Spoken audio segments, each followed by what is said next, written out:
আসসালামু আলাইকুম। সবাইকে অনেক বেশি ধন্যবাদ এই মুহূর্তে যে যেখান থেকে বাস্তব জীবনের গল্প শোনার জন্য আমার সাথে জয়েন করেছেন। আমি আপন আর যে আপন জীবনের গল্পের 1349তম পর্বে আপনাকে প্রতিদিনের মতো স্বাগত জানাচ্ছি। প্রিয় বন্ধুরা, আজ আমি আপনাকে শোনাবো বন্দনগরী চট্টগ্রামের ভাই মোহাম্মদ নাইমুল ইসলামের জীবনের চরম ভয়ঙ্কর রকম এক ভৌতিক বাস্তব জীবন কাহিনী। বন্ধুরা, আজকের গল্পের টাইটেল মাছ খেকো পিশাচ পেতনির ভয়ঙ্কর বাস্তব জীবন কাহিনী। প্রিয় বন্ধুরা, এই গল্পটা মূলত চট্টগ্রামের এক জেলে যার নাম হচ্ছে নাইমুল ইসলাম, তার সাথে ঘটে যাওয়া এক পিশাচ বা এক পেতনির ভয়ঙ্কর বাস্তব জীবন কাহিনী। যে কাহিনী শুনে রীতিমতো আমি নিজেই প্রায় 5 মিনিটের মতো কথা বলতে পারিনি, বাকরুদ্ধ হয়ে গিয়েছিলাম। চরম ভয়ঙ্কর রকম শরীরের লোম দাঁড়িয়ে যাওয়ার মতো এক বাস্তব জীবন কাহিনী। সবাইকে অনুরোধ করব শুরু থেকে শেষ পর্যন্ত চট্টগ্রামের ভাই নাইমুল ইসলামের জীবনের এই ভয়ঙ্কর বাস্তব গল্পটা আপনারা প্রত্যেকে আমার মুখে শুনবেন এবং গল্প শেষে নাইমুল ইসলাম ভাইকে আপনার মতো করে একটা মন্তব্য কমেন্ট বক্সে লিখবেন। ধন্যবাদ সবাইকে। সুপ্রিয় বন্ধুগণ, আসসালামু আলাইকুম। আমার নাম মোহাম্মদ নাইমুল ইসলাম, আমার বাড়ি বন্দনগরী চট্টগ্রাম। বন্ধুরা, আমি আমার জীবনের গল্পটা শুরু করার শুরুতে আপনাদেরকে আমার পরিবারের সম্বন্ধে জানিয়ে রাখি।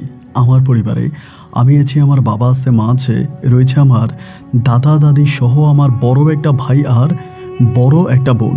আমরা টোটাল 2 ভাই 1 বোন।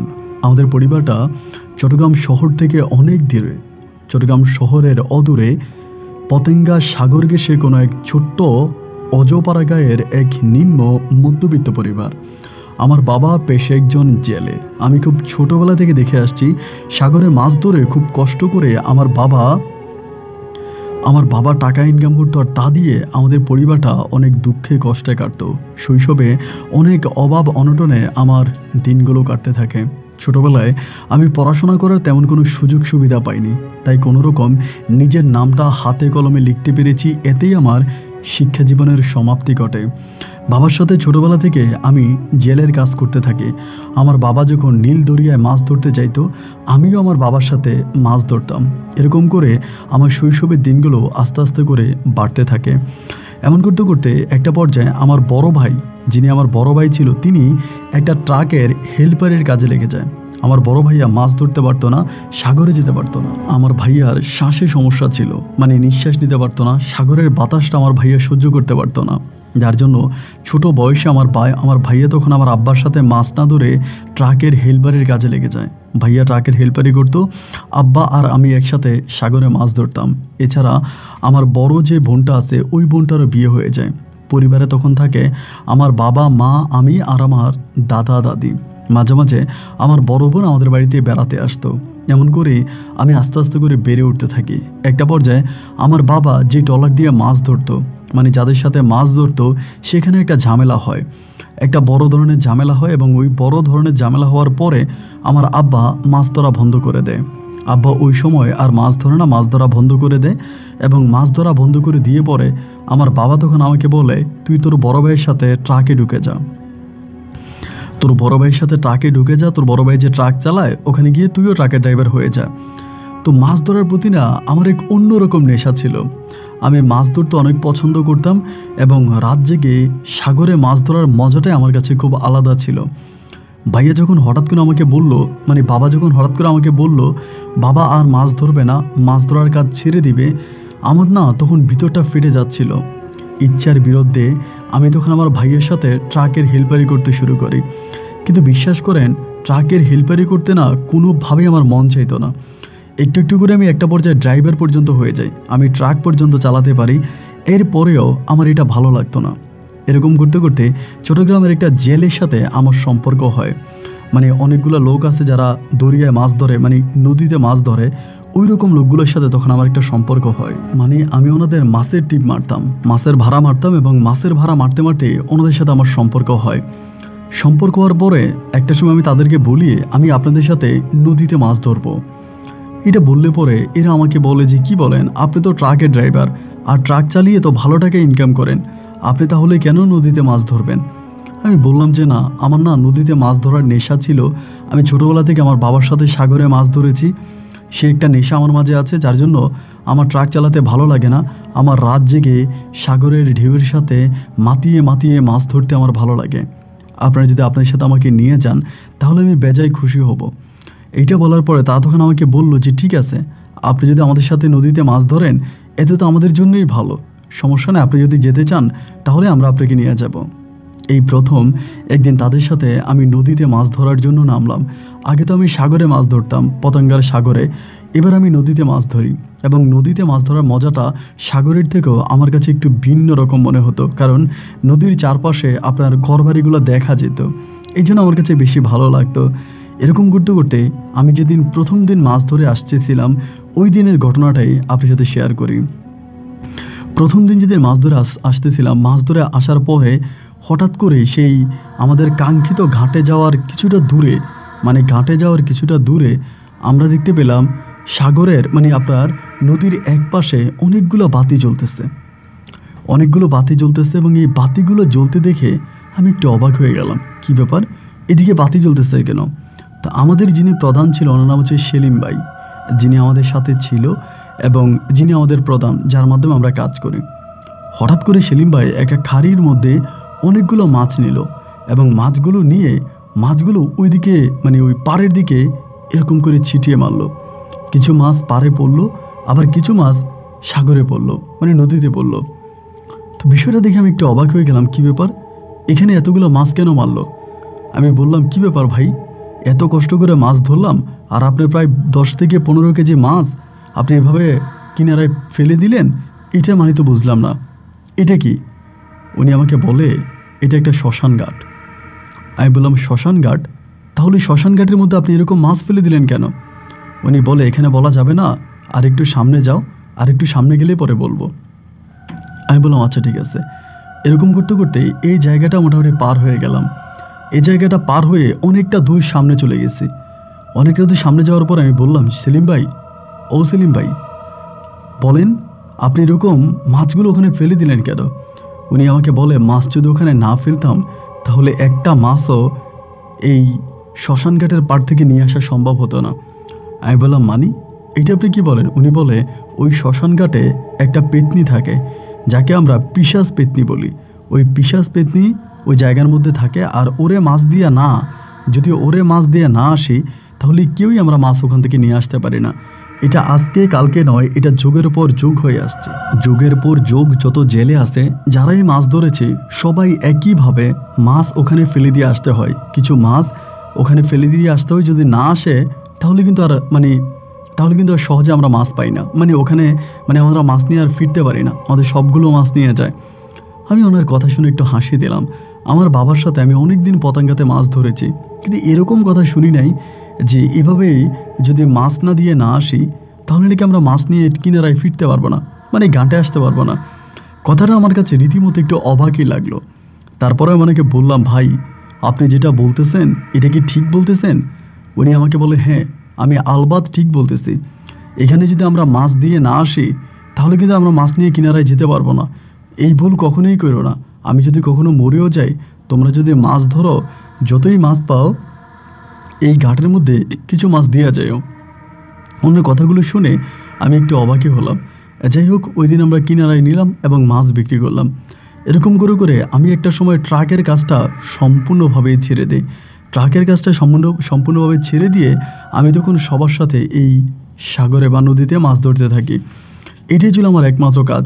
নদীর আঁকাবাঁকা নদীর মধ্যে আমি তখন মাছ ধরতাম, মাছ পাইতাম এবং মাছ পেয়ে মাছ নিয়ে আসার সময় তখন এই পাড়ের মধ্যে শ্মশান ঘাটের মধ্যে অনেকগুলো মাছ ঢিল মেরে ফেলে দিয়ে আসতাম। মনে অনেক আফসোস লাগতো, খারাপ লাগতো। আমরা জেলে পরিবার, আমরা জেলে মানুষ, অনেক কম টাকা বেতন পাই এবং আমাদের মতো অনেক কম টাকা আমাদের ইনকাম ছিল। সে অবস্থার মধ্যে আমরা 10-15 কেজি মাছ এভাবে ফেলে দিই প্রতিদিন, এটা আমার কাছে ভালো লাগতো না। এরকম করে 1 দিন 2 দিন 3 দিন 4 দিন এদের সাথে কাজ করতে করতে একটা পর্যায়ে আমি তখন নিজেই একটা ট্রলার কেনার সিদ্ধান্ত নিলাম। ইতিমধ্যে আমার পরিবারের সাথে যোগাযোগ করলাম। যদিও আমার আব্বা আমাকে কিছু টাকা সাহায্য করলো, বড় ভাইও কিছু টাকা সাহায্য করে, আমার বড় বোনও আমাকে কিছু টাকা দেয় এবং ওদের কাছ থেকে বেশ কিছু টাকা নিয়ে আমি তখন সিদ্ধান্ত নিলাম যে আমি একটা ট্রলার কিনে ফেলবো। এবার আমি সেখানেই একটা স্টিমার কিনে ফেলি, ট্রলার কিনি এবং ট্রলার কেনার পরে তখন আমি জালও কিনি, ট্রলারও কিনি এবং কিনে আমি তখন একাই মাছ ধরার পরিকল্পনা করি। আমি আর ওদের সাথে মাছ ধরবো না, মাছ আমি একাই ধরবো। একা মাছ ধরার জন্য সমস্ত পরিকল্পনা তখন আমি ঠিকঠাক করে ফেলি। সমস্ত পরিকল্পনা ঠিকঠাক করে ফেলি যে আমি একাই মাছ ধরবো, আমি আর ওদের সাথে মাছ ধরবো না। তখন আমি একটা টিম গঠন করি, প্রায় 5-7 জনের মতো লোক নিয়ে আমি তখন একাই নদীতে মাছ ধরতে যাই। এভাবে 1 দিন 2 দিন 3 দিন 4 দিন মাছ ধরি। যারা আমার সাথে আছে এরা ওই শ্মশান ঘাটে আসলেই বলে, নাইমুল ভাই কিছু মাছ ওইদিকে ফেলে দেন। এবং প্রতিদিনই আমি ওদের কথা মতো 10-15 কেজি মাছ খাড়ি করে ওইদিকে ফেলে দিই।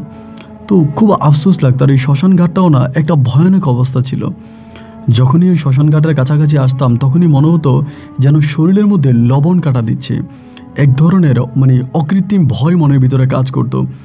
এই শ্মশান ঘাটটার কাছাকাছি আসলেই মনে হতো যেন নিঃশ্বাস নিতে পারি না, একটু ভয়ই লাগতো। তা আমার কাছে যেটা মনে হলো যে এই ভয়গুলো লাগার কারণ হচ্ছে সবাই যে বলে, এ বলে ও বলে সবাই বলে, এবং সবার কাছ থেকে এরকম শুনতে শুনতেই মনে হয় যেন নিজের মাঝে ভয়টা কাজ করে। আসলে লোকে বলে যে বনের বাঘে খায় না তোরে, মনের বাঘে খায়।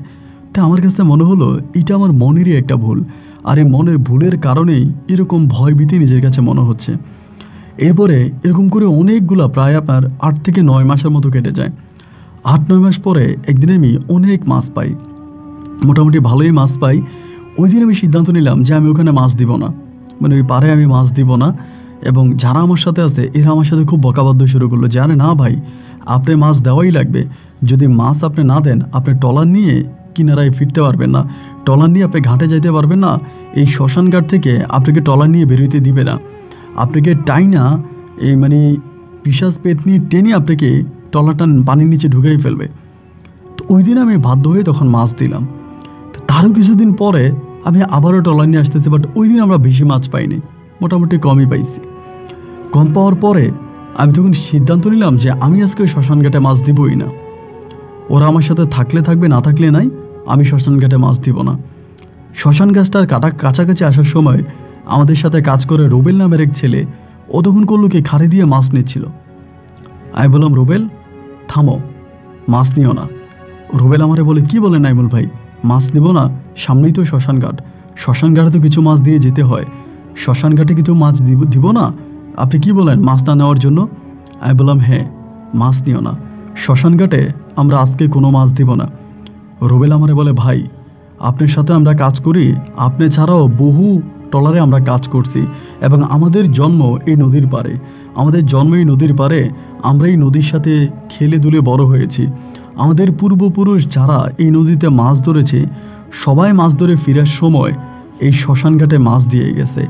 আমাদের ইতিহাসে এমন কোনো ঘটনা নাই, এমন কোনো দিন নাই যেদিন এই শ্মশান ঘাটে আমরা মাছ দিয়ে যাইনি। আপনি যদি শ্মশান ঘাটে মাছ দিয়ে না যান তবে আপনি নিশ্চিত থাকেন যে আপনি আপনার এই ট্রলার নিয়ে কিনারায় যেতে পারবেন না, আপনার ঘাটে যেতে পারবেন না। আমি বললাম রুবেল কী হবে সেটা আমি দেখব, আমার সাথে কি হতে পারে সেটা আমি দেখব, এই নিয়ে তোমার চিন্তা করতে হবে না। আমি তোমাকে যা বললাম তুমি তাই করো, তুমি কোনো রকম খাড়িতে মাছ নেবে না। আজকে আমি কোনো মাছই শ্মশান ঘাটে দিয়ে যাব না। এত কষ্ট করে পরিশ্রম করে রাত জেগে আমরা মাছ ধরি, আর এই মাছ শ্মশান ঘাটে ঢেলে দেওয়ার জন্য? ধুরো ভাই, এটা হতেই পারে না। এই কথা বলার পরে বাকি যারা জেলে আছে ওরা সবাই আমার কাছে আসলো, এসে আমাকে বললো নাইমুল ভাই আপনার কি মাথা ঠিক আছে? আপনি কী সব উল্টাপাল্টা কথা বলতেছেন? আপনি হয়তো এই এলাকার মানুষ না, এই এলাকায় থাকেন না, এই জন্য আপনি এই ঘটনা জানেন না। আমরা জন্ম থেকে এটা দেখে আসছি, এই শ্মশান ঘাটে আপনি যদি পিশাচ পেতনিকে মাছ না দেন ভাই, আপনার অস্তিত্ব থাকবে না, আপনি বাঁচবেন, আপনি মারা যাবেন। আমি বললাম মারা যাই আর যাই হোক, যেটাই হোক, আমি এই শ্মশান ঘাটে মাছ দিব না। সবাই আমার হাতে পায়ে ধরতে শুরু করে। একটা পর্যায়ে তারা আমাকে এরকমভাবে পর্যন্ত বলে নাইমুল ভাই আমরা আজকে যে টাকা হাজিরা পাবো, যে টাকা আপনি আমাদেরকে দিবেন, সেই টাকার মাছ আপনি আলাদা করে দেন, আমাদের ভাগের টাকার মাছ আপনি আলাদা করেন, আমরা ওই মাছ শ্মশান ঘাটে দিয়ে যাব, আপনি মাছ আলাদা করেন, আমরা শ্মশান ঘাটে দিয়ে যাই। তারপরেও আপনি এরকম ভুল করেন না, এরকম ভুল যদি আপনি করেন আপনি বাঁচবেন না। আমি বলি তোমরা আমাকে শুধু শুধু ভয় দেখাতে আইসো না, আজ এই ডিজিটাল জামানায় এসেও আমাকে জিন ভূতের প্রতি ভয় থাকতে হবে? আমি জিন ভূত পেতনিকে ভয় পাবো? আমি এত সাধারণ ছেলে নয়, আমি ছোটোবেলা থেকে জেলের ছেলে, আমি ছোটোবেলা থেকে আমার বাবার সাথে নীলদরিয়ায় মাছ ধরি। সুতরাং তোমরা আমাকে যতই ভুলভাল বুঝাও না কেন, আমি তোমাদের কোনো বুঝে মাথায় নিব না। তোমরা যাই আমাকে বলো, যেটাই আমাকে বলো, আমি আর কখনোই এই শ্মশান ঘাটে মাছ দিয়ে যাব না, যাবই না। এমন করে যখন আমি কথা বলতেছি তখন সবাই আমার দিকে অসহায় নজরে তাকিয়ে আছে। যতটুকু বুঝাইলো, যেভাবেই বুঝাইলো, তাতে কোনো কাজে হইল না। একটা সময় আমাদের ট্রলারটা প্রায় শ্মশান ঘাটের কাছাকাছি চলে আসছে। যখন শ্মশান ঘাটের কাছাকাছি আসছে তখন পর্যন্ত সবাই আমার মুখের দিকে তাকিয়ে আছে, প্রত্যেকে আমার মুখের দিকে তাকিয়ে আছে। একজনে ওরা পারতেছে না যে আমাকে এই ট্রলার থেকে ধাক্কা দিয়ে ফেলে দিয়ে হলেও তারা মাছ নিয়ে শ্মশান ঘাটে মাছ দিবে। এইরকম একটা অবস্থান তাদের মাঝে কাজ করতেছে, এরকম একটা চিন্তা ভাবনা তাদের মাঝে কাজ করে। আমি তাদেরকে একটা কথাই বললাম যে ট্রলার থেকে একটা মাছও আমি বের করতে দিব না, ট্রলার থেকে একটা মাছও বের হবে না। তোমরা যতই চেষ্টা করো, যাই করো, যেটাই করো, আমি ট্রলার থেকে কোনো মাছ বের করতে দিব না। শ্মশান ঘাটটার কাছাকাছি আসলো, সবাই আমার দিকে তাকিয়ে আছে। ওরা 4 জন ছিল, 4 জনে আমার মুখের দিকে তাকিয়ে আছে, আমি মাছ দিলাম না। একটা পর্যায়ে আস্তে আস্তে করে শ্মশান ঘাটটা পার হয়ে যাচ্ছিলাম। শ্মশান ঘাটটা যখন পার হয়ে যাচ্ছিলাম, শ্মশান ঘাটের সীমানাটা পার হওয়ার পরে একটা বাতাস আসলো ভাই, একটা বাতাস আসলো, খুব জোরে একটা বাতাস আসছে। এত জোরে বাতাস আসছে, হঠাৎ করে নদীতে কোনো ঢেউ ছিল না কোনো ঢেউ, এবং নদী খুব শান্ত ছিল। হঠাৎ করে যখন এই বাতাসটা আসলো, নদীটা পুরো অশান্ত হয়ে গেল, এবং আমার কাছে যেটা মনে হলো যে নদীর পানিগুলো আমার ট্রলারের উপর উঠে যাচ্ছে। মুহূর্তের মধ্যে দেখলাম ওরা 4 জনে মাথা নিচু করে আমার সামনে বসে গেছে। আমরা যে মাছগুলো ধরলাম ওই সময় মাছগুলো এমন লাফালাফি করতেছে যে মাছগুলো মনে হয় আমার ট্রলার ভেঙে নদীতে পড়ে যাবে। আমি বললাম, রুবেল, সাইফুল, কি হয়েছে? ওরা কোনো কথা বলে না, ওরা সবাই নিচের দিকে তাকিয়ে আছে। এবং একটা সময় হঠাৎ করে জায়গার মধ্যে আমার ট্রলারটা, আমার নৌকাটা থেমে গেল। নৌকাটা যখন থেমে গেল, আমি বারবার, আমার নৌকাটা হলো ইঞ্জিনের নৌকা, ইঞ্জিনের নৌকা ছিল। হঠাৎ করে মনে হলো যেন ইঞ্জিনটায় সমস্যা দেখা দিয়েছে, ইঞ্জিনটা কোনো কাজ করতেছে না। আমি যত ইঞ্জিনে পাওয়ার দিচ্ছি, নৌকাটা একটা পারের জন্য, 1 মিনিটের জন্য সামনের দিকে যাচ্ছে না। আমি যতই পাওয়ার দিচ্ছি, নৌকাটা জায়গার মধ্যে দাঁড়িয়ে আছে। আমার কাছে মনে হয় যেন নদীর নিচ থেকে কেউ একজন আমার এই নৌকাটাকে ধরে রেখেছে, যার জন্য ইঞ্জিন যতই দাবাচ্ছি নৌকা মগর সামনের দিকে যায় না। আমার ভিতর তখন ভয় ঢুকে যায়, সত্যি কি আমি শ্মশান ঘাটে মাছ না দিয়ে অপরাধ করে ফেলেছি? তাহলে কি সেই ভুলে আজকে আমার জীবন চলে যাবে? আমি বুঝতে পারলাম ওরা 4 জনই আমার উপর রাগ করে বসে আছে, নাকি ওদের কোনো কিছু হয়েছে, আমি ঠিক তাও বুঝতে পারছি না। বারবার ওদেরকে বলি, ও ভাই, কি হয়েছে তোমাদের? আমার দিকে তাকাও, আমার সাথে কথা বলো। আমার মনে হয় আমার নৌকার ইঞ্জিনে কোনো একটা সমস্যা হয়েছে, তোমরা আমাকে একটু সাহায্য করো, দেখি ইঞ্জিনটা ঠিক করা যায় কিনা। ওরা কোনোই কথা বলে না, এবং একটা পর্যায়ে আমি চিন্তা করলাম, আমি এখন কি করব। আবারও রুবেলকে বলতেছি, ও রুবেল ভাই, সাইফুল ভাই, ও ভাই, এমন করে কথা বলি, বাট ওরা কোনো কথা বলে না। আবার মুহূর্তের মধ্যে নদীর ঢেউ বাড়তেছে, প্রচণ্ড রকমের ঢেউ বাড়তেছে। ঢেউ বাড়ে, কিন্তু আমার ওই ইঞ্জিনের নৌকা সামনের দিকে যায় না। জায়গার মধ্যে স্থির হয়ে আমার এই নৌকা দাঁড়িয়ে আছে। প্রচণ্ড রকম ঘামাতে শুরু হলো, ঘামে আমার পুরো শরীরটা ভিজে গেল। একটা পর্যায়ে রুবেলের শরীরে হাত দিলাম। রুবেলের শরীরে হাত দেওয়া মাত্রই রুবেলের জায়গার মধ্যে অজ্ঞান হয়ে গেল।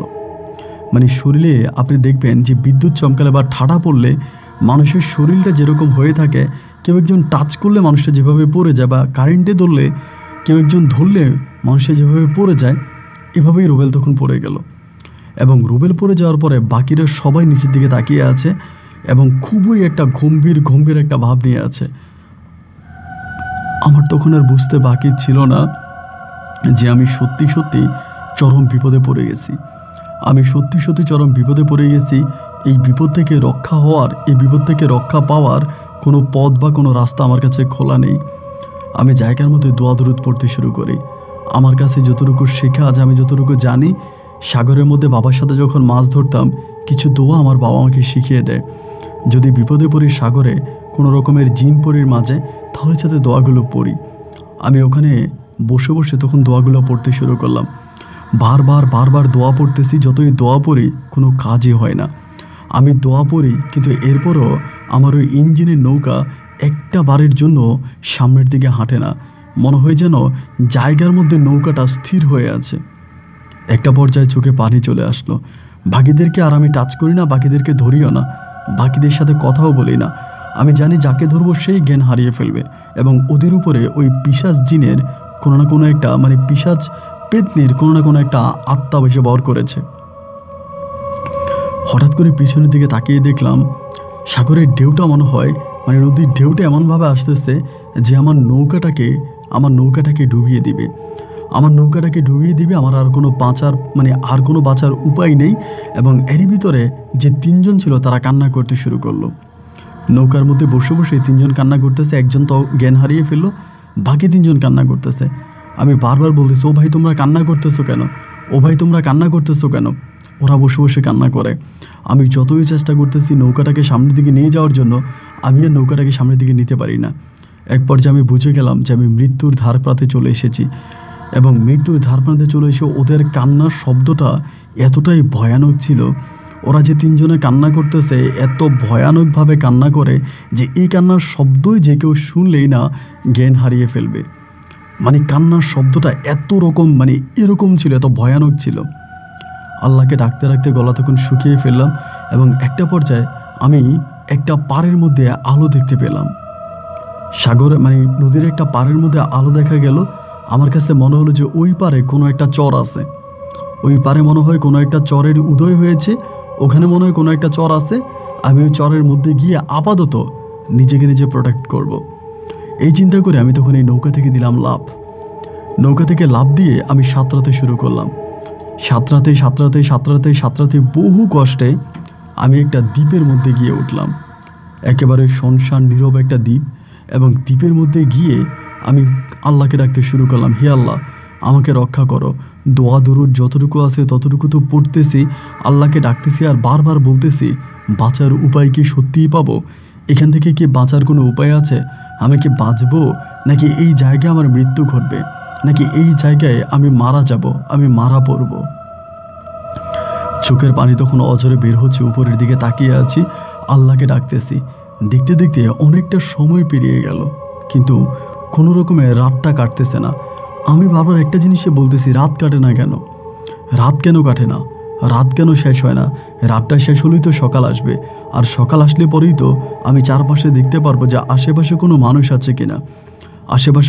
আছে কিনা, অথবা অন্য কোনো ট্রলার বা অন্য কোনো নৌকা দেখতে পাবো, অথবা আমি নিজে সাঁতরিয়ে এখান থেকে অন্য কোনো দ্বীপে চলে যাব বা পাড়ে চলে যাব। কিন্তু অবাক বিষয় হচ্ছে কোনো রকমের দিনের আলোকে আমি দেখতে পাচ্ছি না, কোনো রকমের সকালের সূর্য আমার চোখে এসে পড়ে না। এবং অনেকটা সময় পেরিয়ে গেল, অন্ধকার, শুধু চারদিকটা অন্ধকার।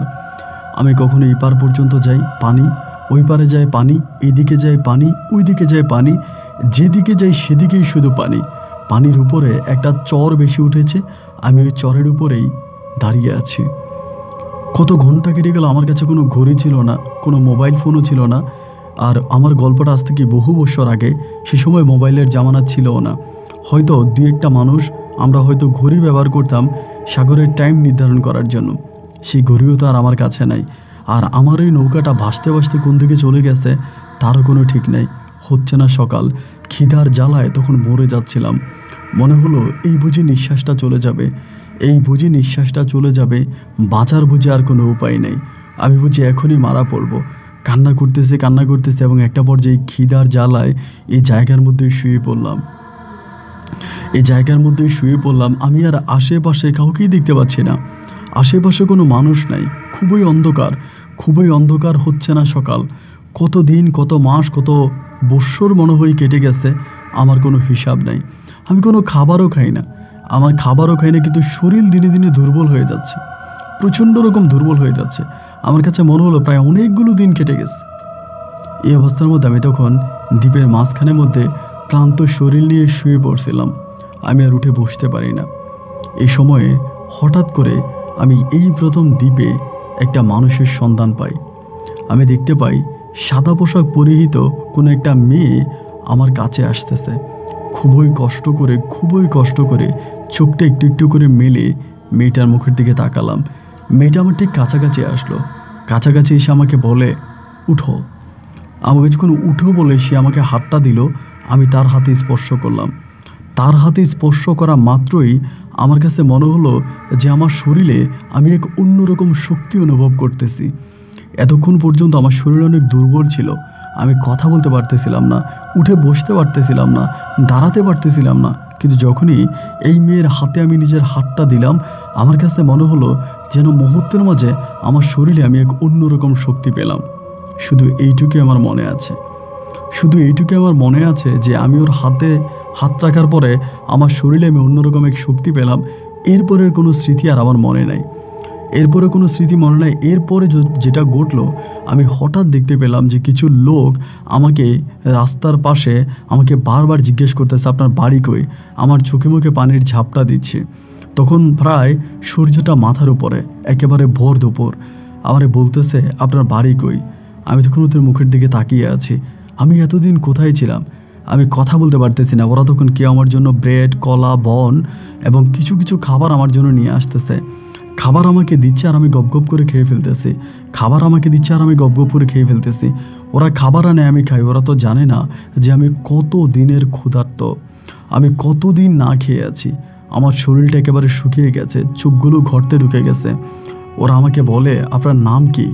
আপনার বাড়ি কই? আপনি কোত্থেকে আসছেন? কেউ আপনাকে ধরেছে? আপনাকে মলম পাটি ধরেছে? আপনার টাকা পয়সা নিয়ে গেছে? রাস্তা দিয়ে বড় বড় বাস চলতেছে, সেটাও দেখতে পাচ্ছি। এর মাঝে একজন বলে উঠলো যে, আরে ওনার অবস্থা তো খারাপ, লোকটাকে হসপিটালে নিয়ে যাও। তখনই একটা গাড়ি দাঁড় করাইলো। গাড়ি দাঁড় করিয়ে একজন লোক আমাকে নিয়ে হসপিটালে গেল। তখন একটা সরকারি ক্লিনিক আমাকে তখন ভর্তি করানো হলো এবং সেখানে আমাকে কিছু স্যালাইন, মেডিসিন দেওয়া হলো। প্রায় ঘণ্টাখানিক পরে আমার শরীরে কিছুটা শক্তি আসছে। আমি তখন আমার পরিবারের ঠিকানা জানালাম যে আমার পরিবার ওখানে থাকে। আব্বা আম্মার ঠিকানা বললাম। সব কিছু বলার পরে তারা তখন তাদের ওই হসপিটাল থেকে একটা লোক পাঠালো আমার বাড়িতে। কারণ এই সময় আপনার চিঠিপত্রের ব্যবস্থা নাই, আপনার মোবাইল ফোনের ব্যবস্থাও ছিল না, চিঠি যেতে অনেক সময় লাগবে। যার জন্য তারা তাদের হসপিটাল থেকে একটা লোক আমার বাড়িতে পাঠায় এবং পাঠাইলে পরে আমার আব্বা তখন এই জায়গায় আসে।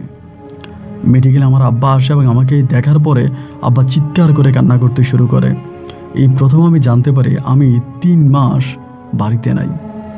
3 মাস আমি বাড়িতে নাই এবং 3 মাস আমি ওই দ্বীপের মধ্যে আছি। একটা মানুষ বড় জোরে হয়তো 21 দিন না খেয়ে থাকতে পারে, একটা মানুষ 21 দিন পর্যন্ত না খেয়ে বাঁচতে পারে। অথচ আমি এতগুলো দিন কিভাবে না খেয়েছিলাম এটা আমি জানি না। এবং আমার এই জায়গার মধ্যে আমাকে তখন আমার আব্বা বাড়িতে নিয়ে যায়।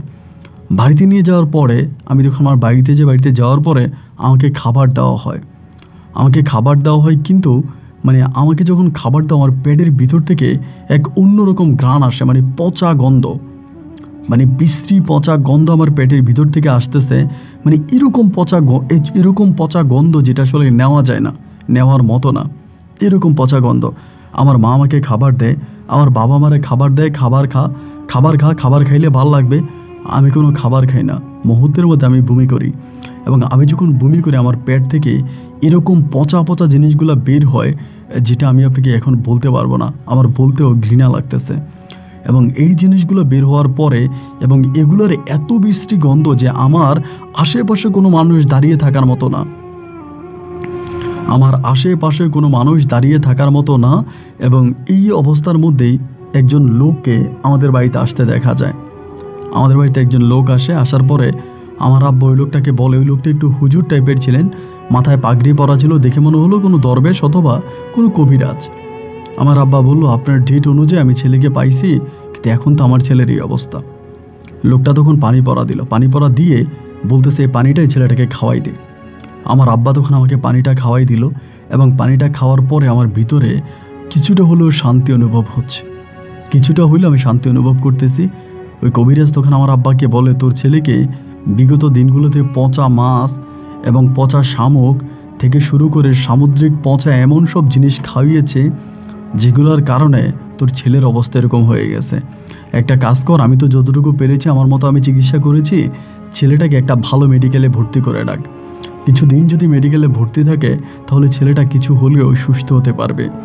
বাড়ি থেকে আমাকে আবারও পুনরায় মেডিকেলে নেওয়া হয় এবং মেডিকেলে নিলে পরে আমি মোটামুটি কিছুটা সুস্থ হই এবং সুস্থ হওয়ার পরে যখন বাড়িতে আসি আমি আমার আব্বা আম্মাকে জিজ্ঞেস করি কি হয়েছিল আমার সাথে কি হয়েছিল।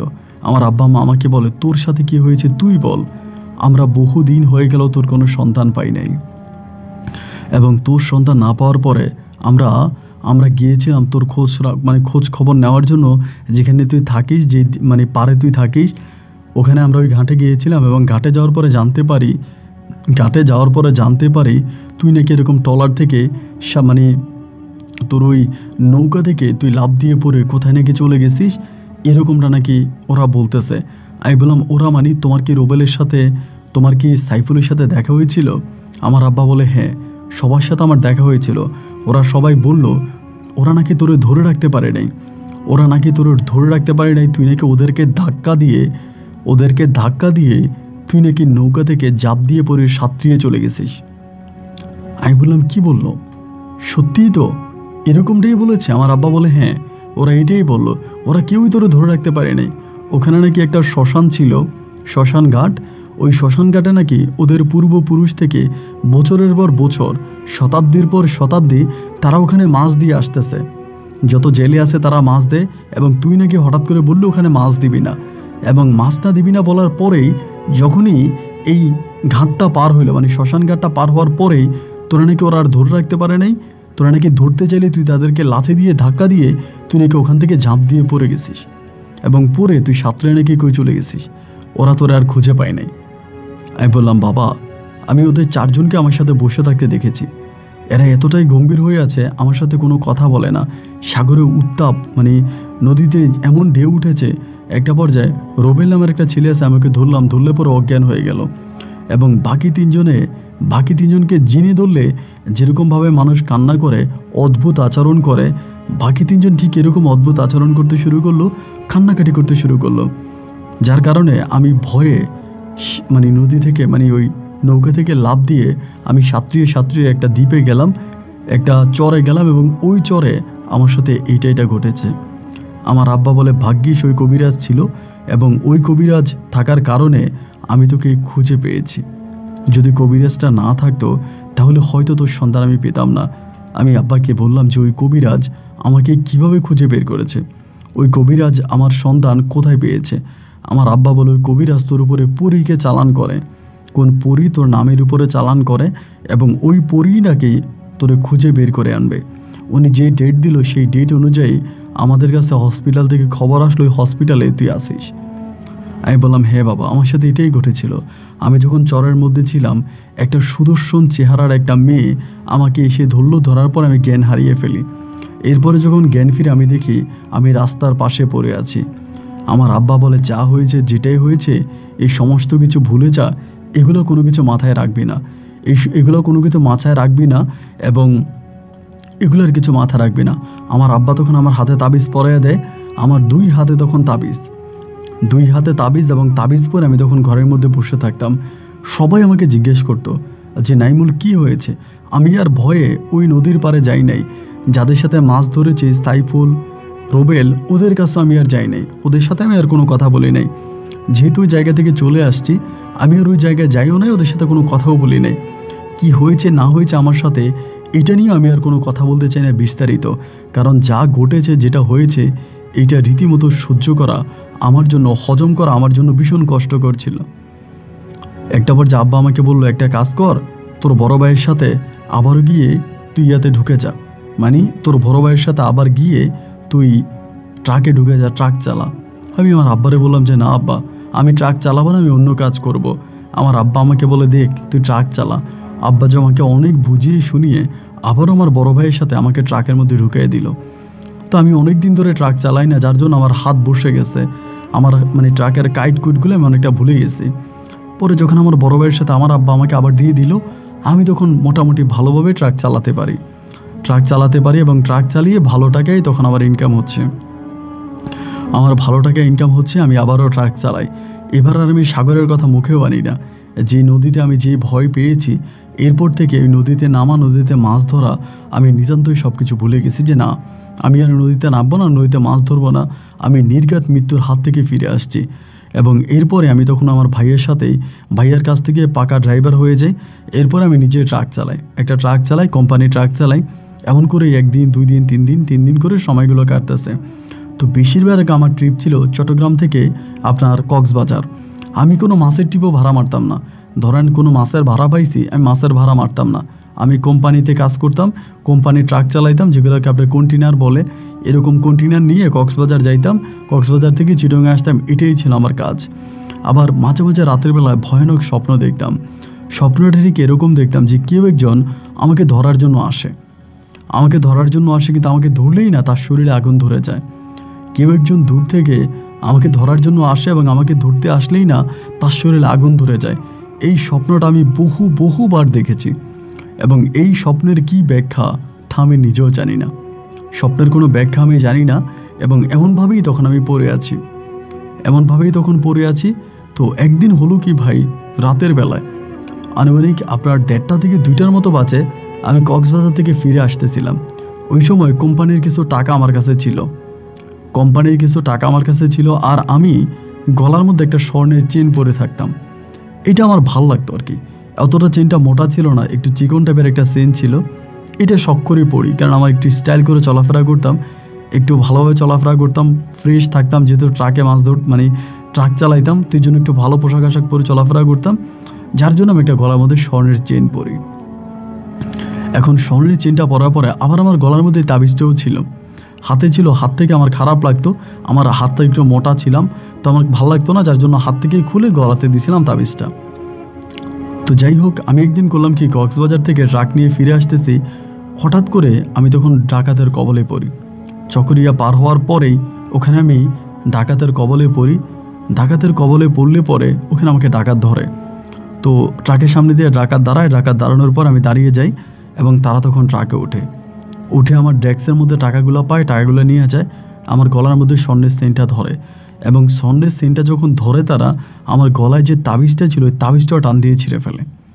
স্বর্ণের চেন নিতে গিয়ে আমার তাবিজটাও তারা তখন ছিঁড়ে ফেলে তারা তখন ওখান থেকে চলে যায় এবং আবার যাওয়ার সময় আমার ট্রাকের চাবিটাও নিয়ে যায়।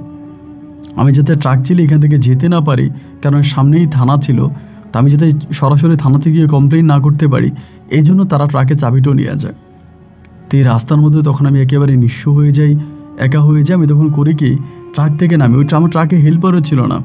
ওই দিন ভাগ্য এতটাই খারাপ ছিল যে আমার হেল্পারের পাতলা পায়খানা ছিল, অসুস্থ ছিল, এবং ও অসুস্থ থাকার কারণে আমি ওকে নিয়ে আর আসি নাই, ওকে আনি নাই। ওরে আমি বাড়িতে আপনার আমাদের ডিপোতে রেখে আসছি, আমি একাই আসছিলাম। তো যাই, ওই দিনে আবার ডাকাতিটা হলো। পরে ট্রাকটা ওখানে দাঁড়া করানোর পরে বিভিন্ন গাড়িকে সিগন্যাল দিচ্ছি, বড় বাস, ছোট গাড়ি, ট্রাক, সব কিছুকে সিগন্যাল দিচ্ছি, কিন্তু কেউই ওখানে থামাচ্ছে না। কারণ এই এরিয়াটা ছিল ডাকাতের এরিয়া, ওখানে প্রতিনিয়ত ডাকাতি হতো, সব সময় জায়গায় ডাকাতি হতো, এবং যার কারণে কোনো ড্রাইভারই ওখানে গাড়ি থামাচ্ছে না। আমি যতই সিগন্যাল দিচ্ছি, ওরা আমাকে দেখে আরও স্পিডে টানতেছে, আরও স্পিডে চলে যাচ্ছে। পরে ভাবলাম, এখানে আমি যদি সারাটা রাতও বসে থাকি, সারাটা রাতও গাড়ি সিগন্যাল দিই, কোনো গাড়ি থামবেও না, কোনো গাড়ি আমাকে নিয়েও যাবে না। এখান থেকে ফেরার একটাই উপায়, এখান থেকে বাঁচার একটাই উপায়, সামনে শুনেছিলাম থানা আছে।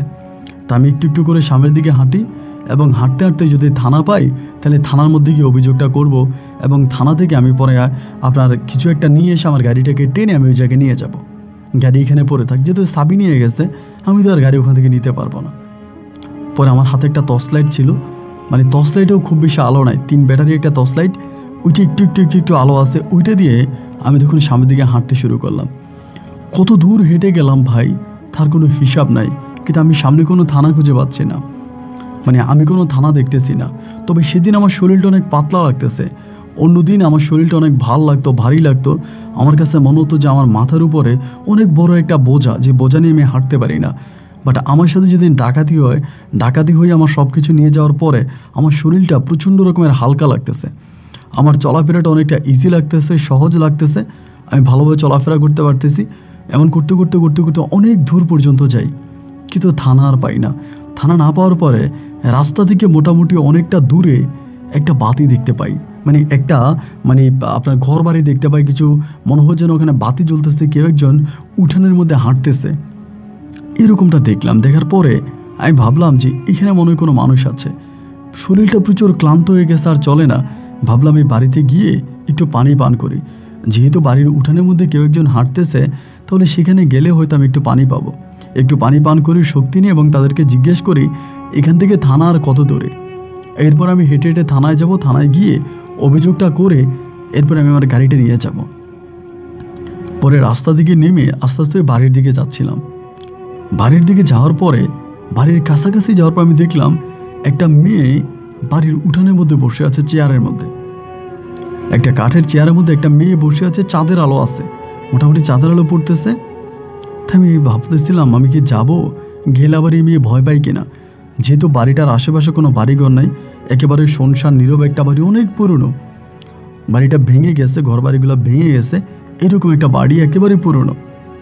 ভাবলাম যে আমি এখন যদি যাই, মেয়েটা যদি ভয় পেয়ে চিৎকার করে, তাহলে তো সবাই আমাকে চোর বা ডাকাত মনে করে, যদি মেয়ের পরিবার অন্য কেউ থাকে আমাকে বকাচকা করবে। আবার ভাবলাম যে যদি নাও যাই, আমি পানি পাবো কই? পানি তো আমি আর সহ্য করতে পারতেছি না। একটু পানি পান না করলে আমি আর সামনের দিকে যেতে পারবো না, আমার একটু পানি পান করাই লাগবে। পরে ভাবলাম যা ভাগ্যে আছে তাই হবে, যেটা আছে সেটাই হবে, এই নিয়ে চিন্তা ভাবনা না করি আমি যাই বাড়ির ভিতরে। তো বাড়ির কাছাকাছি যে আমি তখন গলা দিলাম করলাম, এরকম করে গলাতে শব্দ করার পরে মেয়েটা উঠে দাঁড়ালো। আমি ওই বাড়ির বাড়িতে এখনও ঢুকি নাই, রাস্তার মধ্যে আছে, ওখান থেকে মেয়েটারে সালাম দিলাম। আসসালামু আলাইকুম বলে সালাম দিলাম। মেয়েটা খুব সুন্দর করে সালামের উত্তর নিল। আমি বললাম বাড়িতে কেউ আছে? বলে জি আছে। আমি বললাম আমি কি একটু আসবো? আমাকে বলে জি আসেন। এটা বলার পরে আমি আস্তে আস্তে করে বাড়ির সামনে গেলাম, উঠানে গেলাম। মেয়েটা তখনও দাঁড়িয়ে আছে, চাঁদের আলোতে অদ্ভুত রকমের সুন্দর লাগতেছে মেয়েটাকে, খুবই সুন্দর চেহারা ছিল। আমি বললাম বাড়িতে কেউ আছে? বলে হ্যাঁ আমি আছি, আর আমার মা আছে। আমার মা ঘরে। কেন, আপনি কি? আমি বললাম আমার নাম হচ্ছে নাইমুল ড্রাইভার, আমি এরকম ট্রাক চালাই, আমার রাস্তায় ট্রাকটা ডাকাতি হয়, আমার সমস্ত মালামাল নিয়ে যায়, আমার কাছে কোনো টাকা পয়সাও নাই, খাবারের কিছুও নেই, আমি একটু পানি চাচ্ছিলাম, একটু পানি খেতে আসছি, একটু পানি পাবো? মেয়েটা বলে আপনি দাঁড়ান, আমি পানি নিয়ে আসছি। মুহূর্তের মধ্যে মেয়েটা তখন ঘরের ভিতরে ঢুকলো। একেবারে ভাঙা ওই ঘর থেকে একটা পরিষ্কার গ্লাস নিয়ে এসে গ্লাস ভর্তি পানি আমাকে দিল। আমি ডকডক ডকডক ডকডক করে পানিটা মুহূর্তের মধ্যে খেয়ে ফেললাম। পানিটা গিলার পরে মেয়েটাকে বললাম এত রাতের বেলায় রাস্তার পাশে আপনাদের বাড়ি, এরকম জায়গার মধ্যে আপনি বসে আছেন কেন? আপনাদের একটা বিপদ হতে পারে। আর আমার কাছে যতটুকু মনে হয় আপনাদের এরিয়াটা ভালো না, এখানে ডাকাতি হয়। মেয়েটা আমাকে বলে হ্যাঁ আমাদের জায়গার মধ্যে খুব ডাকাতি হয়, ডাকাত অনেক ঝামেলা করে। আমি বললাম আপনাদের বাড়িতে ডাকাতি হয় না? বলে হ্যাঁ হয়তো, আমি তো বসে বসে বাড়ি পাহারা দিচ্ছি। আমি হাসি দিয়ে বললাম যে আপনি এখানে বসে বাড়ি পাহারা দিচ্ছেন, আপনার মা কি ঘরে আছে? এ বাড়িতে কোনো পুরুষ নাই? বলে না। আমি বললাম আচ্ছা কিছু না মনে করলে আপনাকে একটা কথা জিজ্ঞেস করব, আপনি কি আমাকে ভয় পাচ্ছেন না? মেয়েটা আমাকে বলে না ভয় পাবো কেন? আমি বললাম না, আমি একটা অচেনা মানুষ, হঠাৎ করে রাস্তা থেকে এসে আপনার কাছে পানি চাইলাম, পানি পান করলাম, আপনি আমার সাথে কথা বলতেছেন, মনে হয় যেন আমি আপনার পরিচিত আর আপনি আমার পরিচিত। তো এরকমটা মনে হচ্ছে, যার জন্য আপনাকে বললাম আমার সাথে কথা বলতে আপনার কোনো ভয় লাগতেছে না তো? মেয়েটি একটা মুচকি হাসি দিয়ে বলে যে না আমার কোনো ভয় লাগছে না, থানাটা খুব বেশি দূরে না, এখান থেকে খানিকটা দূর সামনে গেলে আপনি থানা পেয়ে যাবেন। আমি বললাম কিছু না মনে করলে আপনাকে আমার খুব ভালো লেগেছে, আমি কি মাঝে মাঝে আপনাদের বাড়িতে আসতে পারি? মেয়ে বলে দিনের বেলায় আসবেন না, যদি আসেন রাতের বেলায় আসেন, আমি সারা রাত উঠানে বসে থাকি। আমি বললাম মানি? এটা কী ধরনের কথা বললেন? আপনি সারা রাত উঠানে বসে থাকেন মানি? বলে হ্যাঁ আমি সারা রাত উঠানে বসে থাকি, আর দিনের বেলায় আমি ঘুমাই। আপনি যদি আসেন তাহলে রাতের বেলায় আসবেন, রাতে আমাকে ওখানে পাবেন।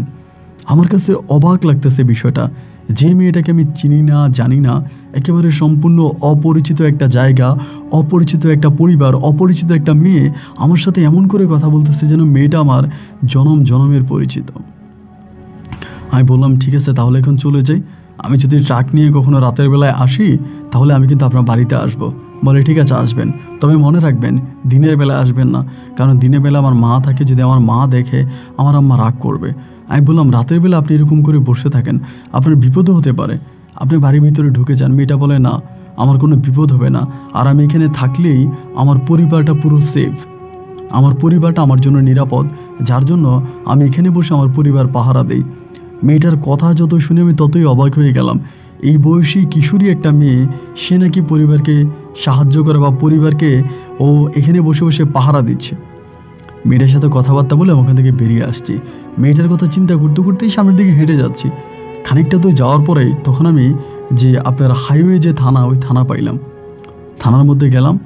ওই সময় থানাগুলো এত উন্নত ছিল না, মোটামুটি যাই ছিল ওনাদের কাছে অভিযোগ করলাম। করার পরে তারা তখন তাদের গাড়ি নিয়ে আসছে। আইসা ওখানে ট্রাক্টরে পাইছে, পাইয়া বলতেছে আপনি এখানে থাকবেন না, সকালবেলা মিস্ত্রি নিয়ে ট্রাক ঠিক করবেন। তো আমি ওদের সাথে আবার থানাতে চলে গেলাম। সকালবেলা আমি আবারও ওনাদের গাড়ি করেই এখানে আসছি ট্রাকের কাছে। পরে মালিককে খবর দিলাম, মালিকও আসছে, ট্রাকও ঠিক করলাম। পরে কোনো রকম এখান থেকে ট্রাক নিয়ে আমি চিটংয়ে ফিরলাম। এবং চিটংয়ে ফেরার পরে আমার সাথে ঘটে যাওয়া ঘটনার কথা আমি সবার সাথে শেয়ার করলাম। সবাই বলল যে এটা কোনো বড় ধরনের ঘটনা না, এরকম ঘটনা ওই রাস্তায় অ্যাভেলেবেল হয়, সবসময় মাঝে মাঝে ডাকাতি হয়, সুতরাং এটা বড় ধরনের কোনো ঘটনা না, এই ঘটনা ভুলে যাও, এটা আর মাথায় রেখো না। আমিও ভুলে গেলাম। এরকম করে একদিন, 2 দিন, 3 দিন কাটতেছে। আরেক দিন রাতের বেলায় ট্রাক নিয়ে জায়গা দিকে ফেরার সময় আমার হঠাৎ ওই পরিবারের কথাটা মনে পড়লো। ভাবলাম আমি আজকে ওখানে যাব। আবার ভয় পাইতেছি রাস্তার মধ্যে ট্রাক দাঁড়া করায় যাব, ট্রাক আবার চুরি হয়ে যায় কিনা। এরপরেও ট্রাকটা রাস্তার পাশে দাঁড়ো করিয়ে আরেক দিন রাতের বেলায় আমি আবার ওই বাড়ির দিকে হাঁটতে শুরু করলাম। 1 পা 2 পা করে বাড়ির দিকে যেতে যেতে সেদিন রাতের মতো আমি ওই দিন রাতেও দেখলাম একইভাবে মেয়েটা ওখানে বসে আছে। ওই দিন মেয়েটার নাম জিজ্ঞেস করেছিলাম, মেয়েটা বলল তার নাম হালিমা। আমি আজও দেখলাম যে হালিমা ওখানে বসে আছে। হালিমাকে দেখে আমি অবাক হয়ে গেলাম। আমি আবারও তার কাছে গেলাম, গিয়ে বললাম আমাকে চিনছেন, আমি নাইমুল ড্রাইভার। পরে আমাকে বলে হ্যাঁ চিনছি। আমি বললাম আপনি আজকে রাতেও ঘুমান নাই? বলে না, আমি রাত জেগে থাকি। আমি বললাম আচ্ছা, আমি তো আপনার কোনো ক্ষতি করে ফেলতে পারি, আমি যদি আপনার কোনো ক্ষতি করে ফেলি? ও হাসি দিয়ে আমাকে বলে আমি জানি আপনি আমার অতিথি, আপনি আমার মেহমান, আর আপনি কখনোই আমার ক্ষতি করবেন না। আমি বললাম দেখেন হালিমা, আমি যতই আপনাকে দেখি ততই অবাক হই। রাতের বেলায় যেখানে মেয়েরা ঘরের দরজা আটকিয়ে বসে থাকে, লুকিয়ে থাকে, সেই একটা মেয়ে আপনি নাকি আপনার পরিবারকে পাহারা দিচ্ছেন। আপনি নিজে এই উঠানের মধ্যে আপনি বসে থাকেন, এত বড় হাইওয়ে রোডে আপনার পাশে, আপনার বাড়ি এত বড় হাইওয়ে রোডের পাশে। ভয়ে তো আপনার মানে দিনের বেলায়, রাতের বেলায় তো ওখানে ভয় লাগার কথা, অথচ ভয়কে জয় করে আপনি একটা মেয়ে মানুষই ওখানে বসে থাকেন। আমি সত্যি আপনাকে যত দেখি ততই অবাক হচ্ছি। মেয়েটা একটা হাসি দিয়ে বললো আজকেও পানি খাবেন? আমি বললাম না, আজ আমি আপনার সাথে একটু গল্প করতে আসছি। বলে ঠিক আছে বলেন। অনেকক্ষণ পর্যন্ত মেয়েটার সাথে কথা বলি, কথাবার্তা বলে আমি ওখান থেকে আবারও চলে আসি। মেয়েটা আমাকে বলে মনে রাখবেন আপনি কোনো দিনের বেলা এখানে আসবেন না। আমি এরপরও ওখান থেকে চলে এসে, কিন্তু আরেকটা কথা বলতে ভুলে গেছিলাম। মেয়েটা আমাকে এটাও বললো যে আপনি কোনোভাবেই অন্য কারো কাছেও এটা শেয়ার করবেন না যে আপনি রাতের বেলা এই জায়গায় আসেন। যদি আপনি অন্য কারোর সাথে শেয়ার করেন তাহলে আমার সমস্যা হবে। এখন আমার সমস্যা হবে, তার কী সমস্যা হবে ওইটা তো ভাই আমি আর বুঝি না। যে সে আমাকে বলে আমার সমস্যা হবে, আপনি কাউকে কাছে বললেন না, ঠিক আছে। আমি আর তারা কোনো কিছু জানাইলাম না, মানে কারো কাছে কিছু বললাম না। এভাবে 1 দিন 2 দিন 3 দিন করে প্রায় মাঝে মাঝে আমি জায়গার মধ্যে আসি। এক সময় আমি হালিমারে বললাম যে হালিমা, কিছু না মনে করলে আমি তোমাকে খোলাখুলি একটা প্রস্তাব দিতে চাই। ও আমাকে বলে হ্যাঁ বলেন। আমি বললাম হালিমা, আমার তো একটা পরিবার আছে, আমি আমার পরিবার দ্বারা তোমার পরিবারের কাছে বিয়ের প্রস্তাব পাঠাতে চাই। আমি যতদূর জানি মেয়েটা আমাকে বললো যে ওর বাবা সরকারি চাকরি করতো, ওর বাবা মারা যায় এবং মারা যাওয়ার পরে তারা হচ্ছে সরকারি পেনশন পায়, সরকারের কাছ থেকে টাকা পায়, এবং সেই টাকা দিয়ে মেয়ে এবং মেয়ের মা কোনো রকমের জীবন বেঁচে আছে। আমি বললাম আমি যতদূর তোমাদের পরিবার সম্বন্ধে জেনেছি, ঠিক ওই অবস্থার মধ্যে তোমার মা সম্ভবত রাজি হবে। আমি একদিন দিনের বেলায় এসে তোমার আম্মার সাথে কথা বলতে চাই, তোমার আম্মাকে বলতে চাই, এবং আমি তোমাকে বউ বানিয়ে আমার বাড়ি নিয়ে যেতে চাই। হালিমা তখন আমাকে বলল আমার আম্মা কখনোই কোনো ট্রাক ড্রাইভারের কাছে আমাকে বিয়ে দিবে না। আমি বললাম এ কি বললা তুমি? তোমার আম্মা কোনো ট্রাক ড্রাইভারের কাছে কেন বিয়ে দিবে না? যারা ট্রাক চালায় ওরা কি মানুষ নয়? ও আমাকে বলে হ্যাঁ, যারা ট্রাক চালায় তারাও মানুষ, কিন্তু আমার আম্মা কোনো ট্রাক ড্রাইভারকে পছন্দ করে না। আমি বললাম তাহলে কি তোমার আম্মার কাছে আমি বিয়ের প্রস্তাব দিব না? ও আমাকে বলে না, আমার আম্মার কাছে বিয়ের প্রস্তাব দিলে আমার আম্মা রাজি হবে না। আমি বললাম হালিমা, আমি তো তোমাকে পছন্দ করি, আমি তোমাকে বিয়ে করতে চাই। ও তখন হাসে, হেসে হেসে আমাকে বলে আপনি সবসময় আমাকে এখানে আসলে পাবেন। তো এরপরে আমি সবসময় আসতাম। মানে মাঝে মাঝে আসতাম, মাঝে মাঝে আসতাম। এই করতে করতে একদিন আমি তার ডিরেক্টলি বললাম, ঠিক আছে, আমি আজ পর্যন্ত তোমার মাকে দেখি নাই, তুমি আমাকে দিনের বেলা আসতে মানা করো, রাতের বেলায় তোমার মা ঘরের মধ্যে ঘুমায়, তুমিও তোমার মাকে ডাকো না, আমি তোমাকে নিয়ে সংসার করতে চাই, তুমি আমার সাথে চলো। ও তখন আমাকে বলে, আপনি আমার সাথে সংসার করতে পারবেন না। আমি বললাম, কেন পারবো না? ও বলে, এই যে আমি সারা রাত ঘুমাই না, সারাদিন ঘুমাই, আমি সারা রাত জেগে থাকি, সারা রাত জেগে থাকি, সারাদিন ঘুমাই, এমন একটা বউ নিয়ে আপনি সংসার করতে পারবেন? আমি বললাম, অবশ্যই পারবো। ও আমাকে বলে, যদি পারেন তাহলে আমাকে নিয়ে যান। আমি বললাম, সত্যি তুমি আমার সাথে যাবা? ও আমাকে বলে, হ্যাঁ, আপনি যদি নিয়ে যান তাহলে যাব, তবে এখন নয়। আমি বললাম, কবে? তুই আমাকে একটা ডেট দে, ওই ডেটে আপনি আমাকে নিয়ে যাবেন এবং ওই ডেটে আমি আপনার সাথে যাব। আপনি আমাকে কোথায় রাখবেন, কোন জায়গায় রাখবেন, সে জায়গাটাও ঠিক করে ফেলেন। আমি বললাম, হ্যাঁ, আমি তোমাকে কোন জায়গায় রাখবো সে জায়গা আমি ঠিক করে নেব। আমি তখন ডিপুর মধ্যে একটা ঘর ভাড়া করি। ও আমাকে যে ডেট দেয় ওই ডেটে আমি তখন কক্সবাজার থেকে ফেরার পথে ওদের বাড়ির মধ্যে যাই। সেদিন দেখলাম ও রেডি হয়ে বসে আছে। অবাক করা বিষয় যে একটা মেয়ের মা আছে, পরিবার আছে, পরিবার পরিজন কাউকে কোনো কিছু না জানিয়েই ও আমার সাথে যাওয়ার জন্য রাজি হয়ে গেল। মাত্র কিছুদিনের পরিচয়ে মেয়েটা যখন আমার সাথে আসতে রাজি হলো, আমার কাছে মনে হলো যে মেয়েটা সম্ভবত আমাকে অনেকটা ভালোবাসে, আর আমাকে ভালোবেসেই আমার হাত ধরে পরিবারের মায়া ত্যাগ করে আমার সাথে সংসার বাঁধতে চায়। একইভাবে আমি তখন ওকে আমার ট্রাকের মধ্যে উঠালাম। ট্রাকের মধ্যে উঠিয়ে আমি ট্রাক চালাচ্ছিলাম। ও অদ্ভুতভাবে সামনের দিকে তাকিয়ে আছে, এমনভাবে তাকিয়ে আছে মনে হয় যেন এই রাস্তা ও জীবনে প্রথম দেখেছে। একটা পর্যায়ে সকাল হয়ে গেল, সূর্য উঠলো, আমি ওকে নিয়ে ডিপুতে ঢুকলাম। ডিপুতে ঢুকে ডিপুর মধ্যে যে ঘরটা ভাড়া করলাম ওই ঘরের মধ্যে ওকে নিয়ে গেলাম। নিয়ে যাওয়ার পরে আমি ওরে বললাম, তুমি ওখানে থাকো, আমি একটা কাজী ডেকে আনি, আমি তোমাকে বিয়ে করব। এই মেয়েটা তখন আমাকে বলতেছে, না, আমি আপনাকে এভাবে বিয়ে করব না। আমি বললাম, কেন? ও বলে, আমার মা যদি রাজি হয় তবেই আমি আপনাকে কাজী ডেকে বিয়ে করব, আমার মা যদি না থাকে আমি আপনাকে কাজী ডেকে বিয়ে করব না, আমি আপনার সাথে এভাবেই থাকবো। আমি বললাম, এটা তো অবৈধ, আমি একজন মুসলমান ছেলে, এটা তো কোনো বৈধ নাই, এরকম অবৈধভাবে তুমি আমার সাথে থাকবা?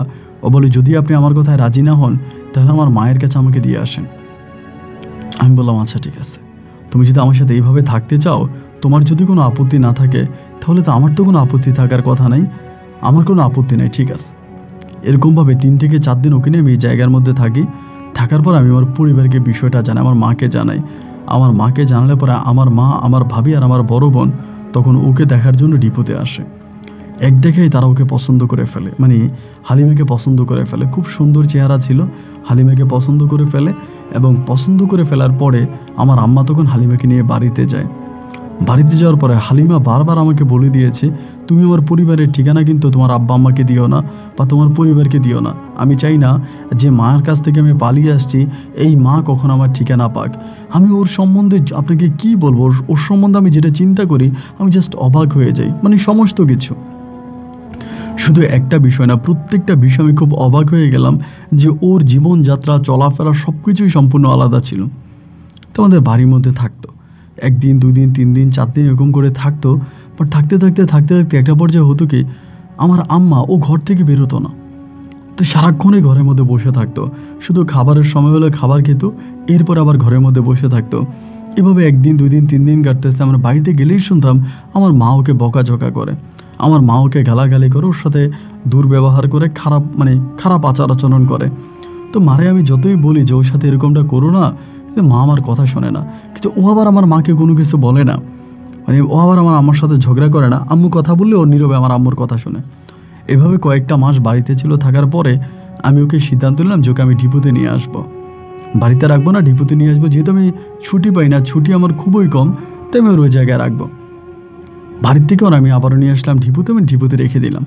আর ডিপুতে আমার সাথে থাকতেছে, ভালোভাবেই থাকতেছে, খুব সুন্দর করে থাকতেছে।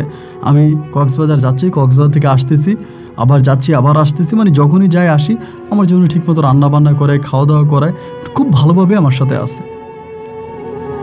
এরকম করে অনেকগুলো দিন আমার সাথে থাকলো। থাকার পরে মাঝে মাঝেও আমাকে বলে, আমি যদি চলে যাই তোমার কি খুব কষ্ট হবে? আমি বললাম, না, আমার কেন কষ্ট হবে, তুমি চলে যাবা কেন? বলে, যদি চলে যাই তোমার কি খুব কষ্ট হবে? এই কথাগুলো আমাকে বারবার বলতো। কেন বলতো এটা আমি জানি না। আমার চলে যাওয়ার সময় চলে আসছে,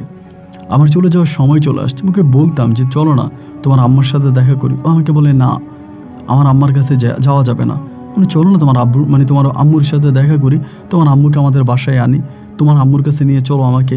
তো না, ও আম্মুর কাছে যেতে রাজি হয় না, বাড়িতে যেতে রাজি হয় না। তো এভাবে একদিন শুক্রবারে রাতের বেলায় আমি ট্রিপ নিয়ে যাব কক্সবাজারে।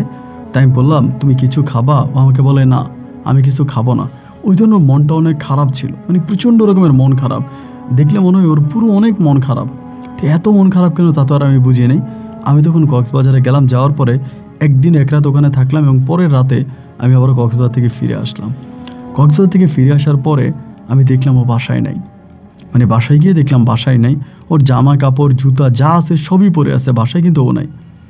তো আশেপাশে বাসার দু একটা ফ্যামিলি আছে, ওনাদেরকে জিজ্ঞেস করলাম। তো তারা বলে যে তারা আমার বউকে দেখে নেয়। আসলে আমার বউ ঘর থেকে বেরই হতো না, সারাক্ষণ ঘরের মধ্যেই বসে থাকতো। বিশেষ কোনো কারণ ছাড়া কারোর সাথে কথা বলতো না, কারোর সামনে যাইতো না। হঠাৎ করে ওকে আমি পাইলাম না। না পাওয়ার পরে আমি ভাবলাম যে ওর মায়ের কাছে চলে গেছে, কারণ ওর তো যাওয়ার একটাই জায়গা ওর মা। তা আমি তখন করলাম কি, কোনো রকমে সকাল ওরা পাই না পারবার মাথা খারাপ হয়ে গেছে।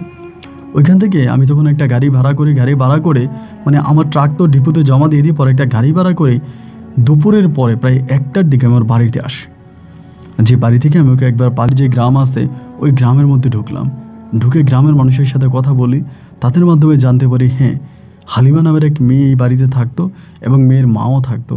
তারা খুবই নিম্নবিত্ত পরিবারের মানুষ ছিলেন এবং এই জায়গাটা সরকারি খাত জায়গা, এবং সরকারি খাত জায়গার মধ্যে তারা ঘর বানায় থাকতো। এবং একটা পর্যায়ে গভীর রাতে বাড়িতে ডাকাতি হয়। ডাকাতি করতে এসে মা মেয়ে দুজনকেই ডাকাত দর্শন করে এবং দর্শন করে পরে মা মেয়ে দুজনকেই মেরে ফেলে। এই ঘটনায় থানায় মামলাও হয়, কিন্তু কোনো ডাকাতকে পুলিশ গ্রেপ্তার করতে পারেনি। এটা আজ থেকে বহু বৎসর আগের একটা ঘটনা। আমি সেই গ্রামের মানুষদেরকে তখন জানাইলাম যে দেখেন, আমি ওই বাড়ির মেয়ে হালিমার সাথে প্রেম করেছি এবং হালিমা আমার সাথে পালিয়ে গেছে, আমি ওকে বিয়ে করেছি, আমার সাথে আমার সংসার হয়েছে। এই কথাগুলো যখন বললাম তারা তখন সবাই অবাক হয়ে গেল। এটা কি বলেন আপনি? এই বাড়িতে তো হালিমা নামের কোনো মেয়ে নাই, এই বাড়িতে তো হালিমা নামের কোনো মেয়ে থাকে না, এইটা আপনি কি বললেন? যে হালিমা ছিল সে তো আজ থেকে বহু বছর আগে মারা গেছে। এরপরে বাড়িটা পুরো ভাঙা পড়ে আছে। মনকে কোনোভাবেই বিশ্বাস করাতে পারতেছেন এই লোকেরা যা বলতেছে তা যে সত্য বলতেছে। যে হালিমাকে আমি নিজের চোখে দেখলাম, যার সাথে আমি অনেকগুলো মাস সংসার করলাম, আজ জানতে পারি সে হালিমের কোনো অস্তিত্বই নাই, সে আজ থেকে বহু বছর আগেই মারা গেছে। এটাও কি সম্ভব?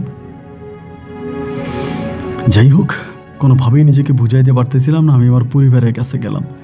আমার মাকে যখন বললাম, আমার মা বলে তুই যা বলেছিস সবই সত্য। এই মেয়েটা কোনো স্বাভাবিক মেয়ে নয়, এই মেয়েটা পুরো অস্বাভাবিক একটা মেয়ে এবং ওর চলাফেরা আচার আচরণ সব কিছু আমার কাছে সন্দেহজনক মনে হয়েছে। তবে আমাদের একটা পারিবারিক কবিরাজ আছে, চল তোর ওই কবিরাজের কাছে নিয়ে যাব। ওই কবিরাজের কাছে নিয়ে যাব এবং তোর সাথে কী ঘটেছে বিগত দিনগুলোতেই কবিরাজ বলতে পারবে। তো আজ থেকে বহু বছর আগে যে কবিরাজকে দ্বারা পরি দিয়ে চালান করে আমাকে এনেছিল আমার ওই জায়গা থেকে, শ্মশানঘাট থেকে, ওই কবিরাজটার কাছে আমাকে নিয়ে যায়। ওকে সবাই আম্বিয়ার বাপ বলে ডাকে, কবিরাজটার নাম হচ্ছে আম্বিয়ার বাপ। ওই আম্বিয়ার বাপ কবিরাজের কাছে নিয়ে গেলে পরে ওই কবিরাজ আমাকে বলে যে হ্যাঁ, উনি যে পরিটা আমার উপরে চালান করেছিল ওই পরিটাই একটা মেয়ে রূপে আমার ভিতরে ঢুকেছে। পরিটা আমার উপরে চালান করা হয়, চালান করার কারণে পরিটা আমাকে পছন্দ করে ফেলে বলে পরিটা আমাকে ছেড়ে যায় নাই। তারপরে ওই হালিমা মেয়েটার শুরুর ধরে হালিমা মেয়েটার নামে আমার কাছে ওই পরিটা আসে। আর কবিরাজ আমাকে এটাও বলে এই হালিমা মেয়েটা কিন্তু যেই পরিটা যেই মেয়েটাকে নিয়ে আপনার কাছে এসেছিল ওই মেয়েটা কিন্তু আছে, এই মেয়েটা এই পৃথিবীতে আছে, আমাদের দেশেই আছে। মেয়েটাকে তার পরিবার যখন নিয়ে যাবে, কবিরাজদের যখন মেয়েটাকে তার পরিবার নিয়ে যাবে, ওই সময় হালিমা ওই মেয়েটার বডিতেই তো হালিমা থাকে, যার জন্য মেয়েটাকে যদি নিয়ে যায় হালিমার তো কোনো অস্তিত্ব থাকবে না, যার জন্য হালিমা বাধ্য হয়ে নাইমুলকে ছেড়ে চলে গেছে।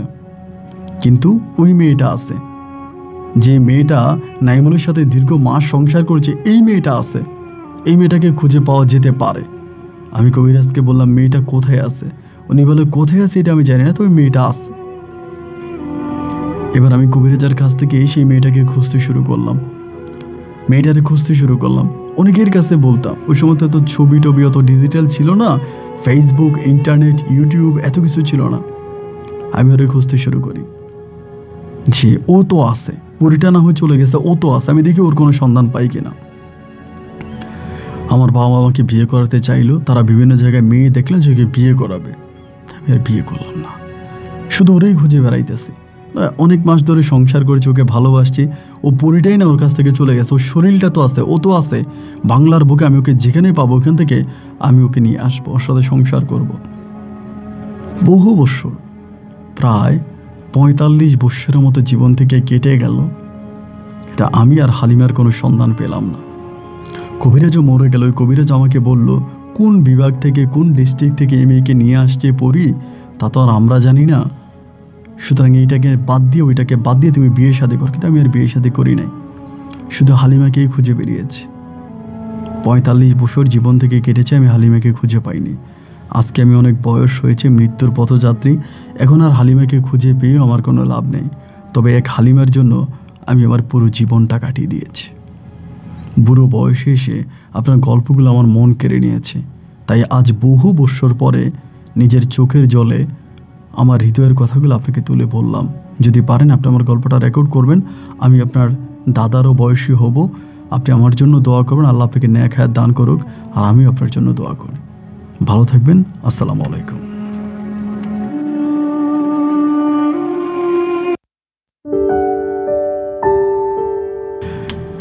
প্রিয় বন্ধুরা, সবাইকে অনেক বেশি ধন্যবাদ এই পর্যন্ত আমার সাথে থেকে চট্টগ্রামের ভাই জেলে বা ড্রাইভার নাইমুলের জীবনের ভয়ঙ্কর বাস্তব গল্পটা শোনার জন্য। সত্যি অবাক লেগেছে, যা আসলে বাস্তবে বিশ্বাস করা বড় কঠিন। তবে অদৃশ্যকে বিশ্বাস করা আসলেই কঠিন, আর অদৃশ্যকে বিশ্বাস করতে হবে, কারণ এই অদৃশ্যের কথাই আমাদের কোরআনে স্পষ্ট লেখা আছে। এবং এরকম ঘটনা এটা আসলেই মানা যায় না। যাই হোক, যেটাই হয়েছে, নাইমুল ভাইয়ের জীবন শেষ পর্যন্ত এই পরিটাই শেষ করেছে। এক হালিমার জন্য তিনি তার পুরো জীবন যৌবন সব শেষ করেছে, কিন্তু দুঃখ লাগলো শেষ পর্যন্ত হালিমাকে খুঁজেই পায়নি। নাইমুল ভাইয়ের গল্প কেমন লেগেছে এবং এই নাইমুল ভাইকে নিয়ে আপনার কোনো কথাবার্তা থাকলে কমেন্ট বক্সে লিখবেন। আজ এখানে এই বিদায়, ইনশাল্লাহ দেখা হবে অন্যদিন অন্য কারো বাস্তব জীবনের গল্প নিয়ে। আল্লাহ হাফেজ এন্ড আসসালামু আলাইকুম।